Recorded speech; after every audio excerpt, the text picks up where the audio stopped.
Pemirsa, rapat paripurna dengan agenda penjelasan Bupati terhadap dua rancangan peraturan daerah Kabupaten Kelungkung, yaitu Rancangan Peraturan Daerah tentang Retribusi Pelayanan Kesehatan dan Rancangan Peraturan Daerah tentang Badan Permusyawaratan Desa digelar di ruang sidang DPRD Kelungkung. Bertindak selaku pimpinan sidang, Ketua DPRD Kelungkung, Anak Agung Gede Anom, dua ranperda tersebut diharapkan disahkan menjadi perda sebelum akhir tahun.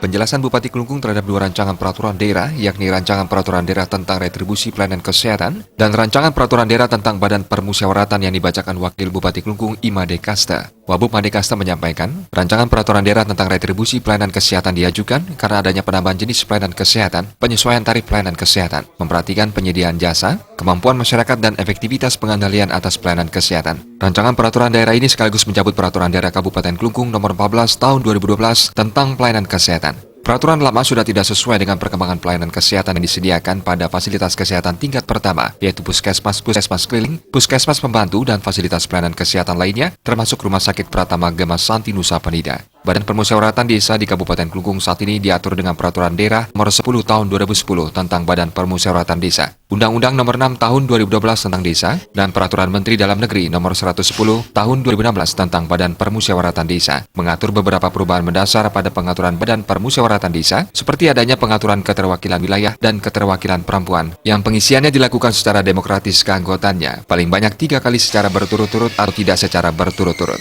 Jumlah anggota Badan Permusyawaratan Desa paling sedikit 5 orang dan paling banyak 9 orang dengan memperhatikan luas wilayah keterwakilan perempuan, jumlah penduduk, dan kemampuan keuangan desa. Ketentuan Pasal 65 Ayat 2 Undang-Undang Nomor 6 Tahun 2014 dan Pasal 73 Ayat 1 Peraturan Menteri Dalam Negeri Nomor 110 Tahun 2016 mengamanatkan ketentuan lebih lanjut mengenai Badan Permusyawaratan Desa diatur dengan Peraturan Daerah Kabupaten atau Kota. Dengan demikian, sebagai tindak lanjut Undang-Undang Nomor 6 Tahun 2014 dan Peraturan Menteri Dalam Negeri Nomor 110 Tahun 2016, Peraturan Daerah tentang Badan Permusyawaratan Desa perlu disusun untuk mengganti Peraturan Daerah Kabupaten Kelungkung Nomor 10 Tahun 2010 tentang Badan Permusyawaratan Desa, demi memberikan kepastian hukum terhadap Badan Permusyawaratan Desa sebagai lembaga di desa yang melaksanakan fungsi pemerintahan desa.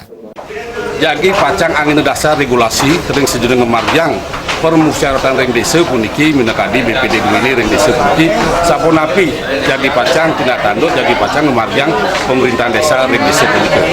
Tapi kali ring layanan masyarakat puniki ring kesehatan puniki sampun jatan pasti ke santukan makweh ngelintangin makin kuentenan pelayanan bertambah niki ring rumah sakit makweh makudang-kudang pelayanan wonten rumah sakit tahunan puniki perlu diatur regulasinya puniki mangde sumanggop Sumangjaya ring mewarginin tata laksana pemargi pelayanan ring rumah sakit puniki mangde nenten masyarakat dengan tos kual-kuel sapunapi indik pemargi pelayanan ring rumah sakit puniki.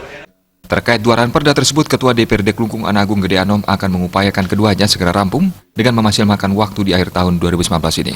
Dengan waktu yang selisih yang hampir selesai 2019, kami di DPRD Kelungkung berupaya memaksimalkan terutama tentang pelayanan jasa kesehatan dan tentang Badan Permusyawaratan Desa, karena memang dari dulu belum selesai, dari 1 tahun yang lalu belum selesai. Jadi bagaimana desa itu bisa ada pengawasan dalam artian pengawasan menyeluruh, baik itu dari BPD maupun desa itu bisa berjalan dalam memaksimalkan pembangunan ke depannya. Jadi untuk itu kami hari ini juga Senin depan sudah harus selesai tentang dua ranperda. Rapat paripurna ini diikuti oleh 26 anggota DPRD Kelungkung, serta Pengadilan Negeri Semarapura, Forum Koordinasi Pimpinan Daerah Kabupaten Kelungkung, staf ahli Bupati Kelungkung, asisten sekretaris daerah, kepala perangkat daerah, dan kepala bagian. Indrawan, Bali TV.